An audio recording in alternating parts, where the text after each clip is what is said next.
Hi guys, this is Josh from ABG Tutorials, and this will be the first video in my HTML series, I guess.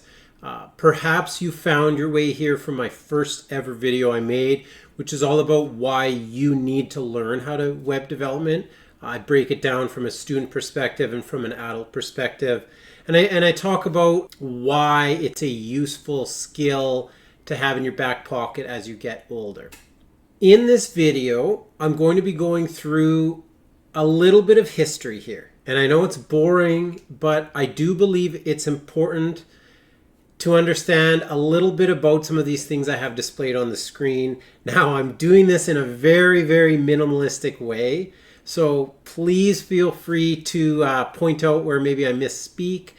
Maybe you want to add a little bit of detail to the insane simplification that I'm going to use over some of these things. But I just want some people to kind of understand what's going on behind the scenes when you just load up an internet page, for example. So we're going to talk a little bit about how computers work, the internet, and how that works, front end versus back end programming, I guess, or development. I'm going to talk about the big three, HTML, CSS, and JavaScript, how they're kind of related. And those are the tutorials I'm going to be creating on this channel as well. I'm going to talk about the relationship between a browser, an editor, and a specific programming language. And then I'm going to talk a little bit about how to choose an editor that works best for you. I'm going to talk a little bit about the ones I like to use. But by all means, you can use your own, you can pay for one, you can use free ones. There are all sorts of minimalistic options as well. So when we talk about how a computer works, you need the actual physical computer. Whether that's even on your phone, there's a physical aspect to it. There are components that are needed inside of a computer. And then we talk about the software. Those are the things that, essentially uses the hardware to complete specific tasks. And that really is how computers work. You can get better hardware, which would be, maybe a bigger hard drive, a better CPU, kind of the brain of the computer. And there are all of these components, and they all play a role in the computer. How it displays information, the audio that comes through. We can break this down insanely detailed here, but I don't want to do that. So I just want you to know that they both need to exist. Better hardware will allow you to pass information quicker, to store information, more information, to allow us to retrieve information faster. So think about hardware as always storing information or moving information. And obviously, the more, the better, the faster, the better. But that always comes with a cost. Software is what uses that hardware to complete specific tasks, and it's actually set up through binary numbers. Essentially, binary numbers are just zeros and ones.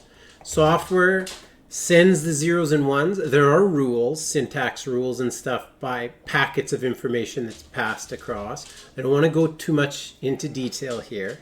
But the operating system is an example of software, okay? And your software, or the operating system, Windows or DOS, if you're old enough like me, the old school operating systems, you just had to type commands. There was no fancy visuals. There were no mice. And then that way you could operate, games or store information and do a variety of other tasks. So what I want you to take away from this is that you need both software and hardware. I don't want to say they communicate with each other, but the software uses the hardware through a series of zeros and ones, and the hardware understands these zeros and ones through voltages, and very similar on-off switch mentality. That's a very general and very simple explanation of how computers work, but I feel pretty comfortable with that explanation. When we talk about the internet, we're essentially talking about a network of networks. and computers being connected together. We've got computers connected together, and then all of these computers that are connected together are connected to a group of other computers that are connected together, essentially all connected in some way, as the simple explanation. Now, how do these computers communicate with one another? The very same way that software communicates with the hardware, through zeros and ones, sending information, packets of zeros and ones, there are rules, through little cables to other computers. And then you would get information back, and that way the computers are essentially communicating with each other. Now, what we use for that is a web browser. The web browser is what allows us to retrieve a web page that's on the internet, which means there's a server somewhere that's displaying this information, and we go to that web or server, I guess, and it sends back the information and then displays that information to you through similar type of communication, zeros and ones. And how we access a web page is through what's called a URL, which is essentially an address. Now, behind every single address, for example, Google, there's actually a numbered address, but life would be insanely confusing and difficult if we had to use the number references for all of the web pages that we love to use in our lives. If you've ever heard the term, front end versus back end in anything computer related, I'm going to talk a little bit about that. The front end is essentially all of the stuff that runs in the browser, what you see. And that's the web development part. These are the skills that you can learn how to do quite easily. Yes, there's some programming language involved, but also you can build really good web pages that don't involve a lot of programming. And I'll talk more about that as I get into the course. When we talk about front-end development, we're really talking about HTML, CSS, and JavaScript. They work hand in hand, and I'm going to talk about those right away. The back-end stuff, though, is also extremely important here. So these would be when you send information across the internet to a server to retrieve information.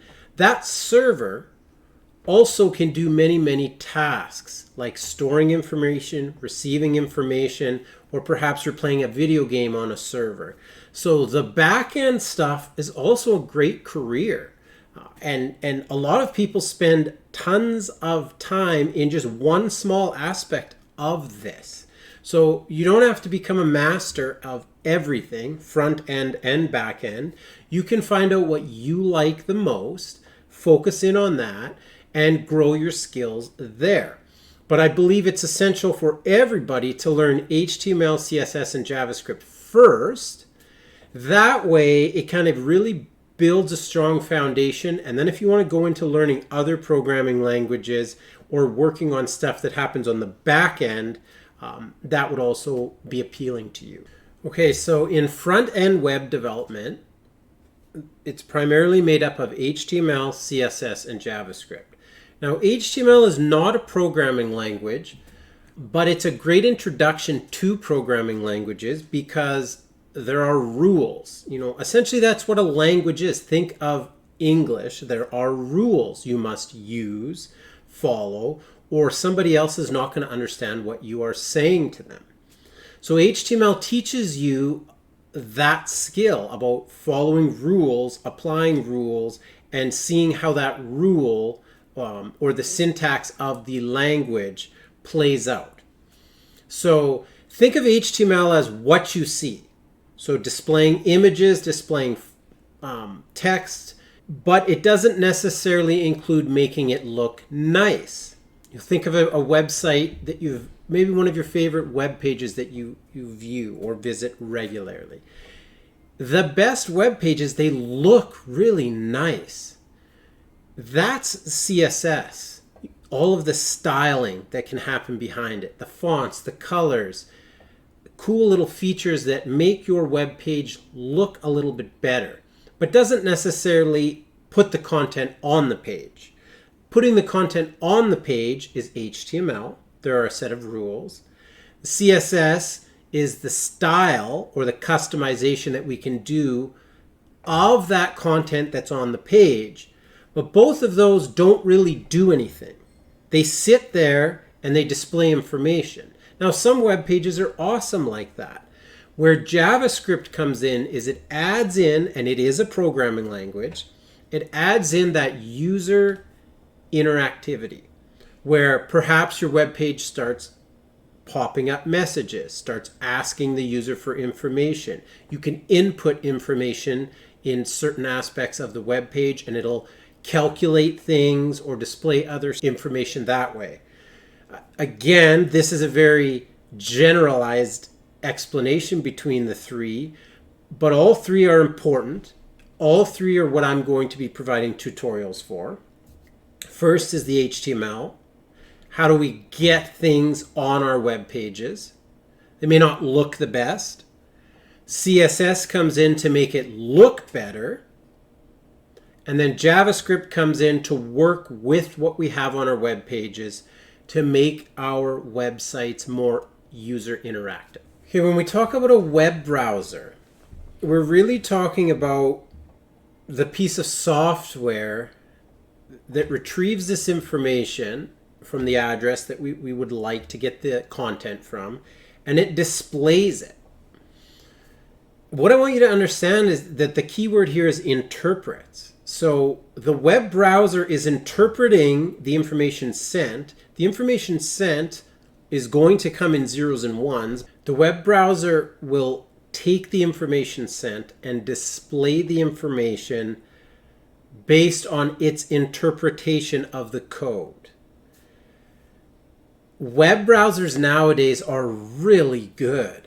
And sometimes your code or the syntax that you're using to type your HTML or JavaScript is not the best, but the browsers are so good that it will interpret the information correctly, or in some cases incorrectly. And that's why sometimes certain web pages look better on specific web browsers. But I want you to take this information with you.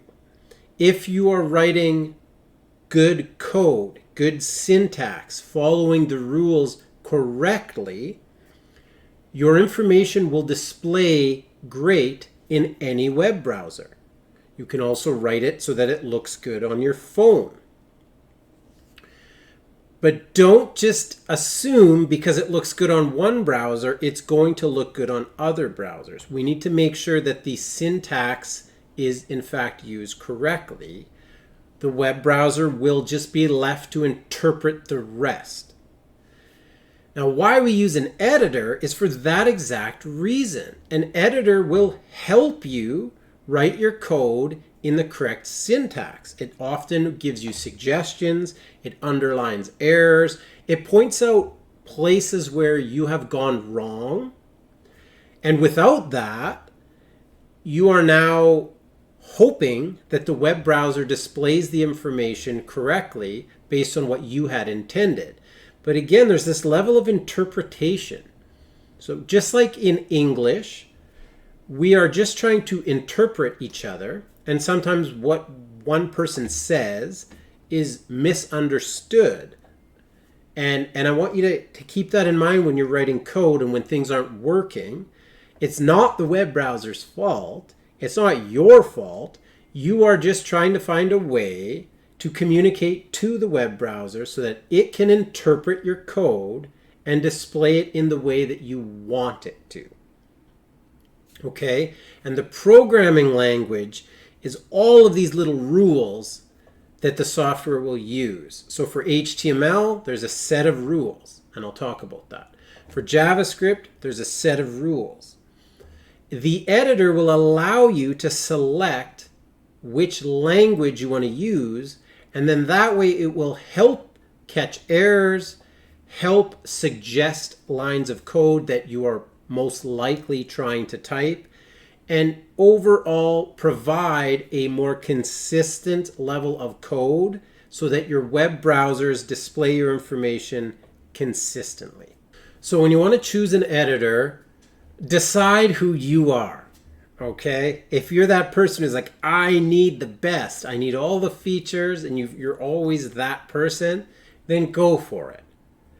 If you're a minimalist, there are many web browsers, there are many editors that you can use just inside of a web browser. You can type your code and it will show what's displayed right on the same window.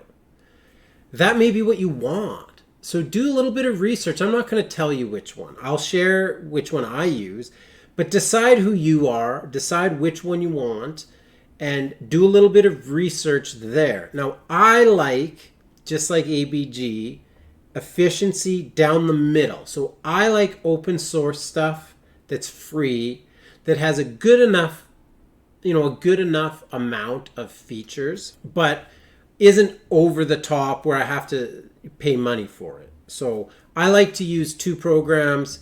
Notepad++ is one, or Brackets is another. Both are free, and I will show you in my next video, when we actually get started coding, a little bit about both of those editors. You can use one or the other if you wish.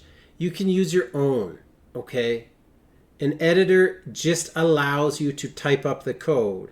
If you really wanted to, you could use the text editor that's default on your computer, and it will, in fact, display information.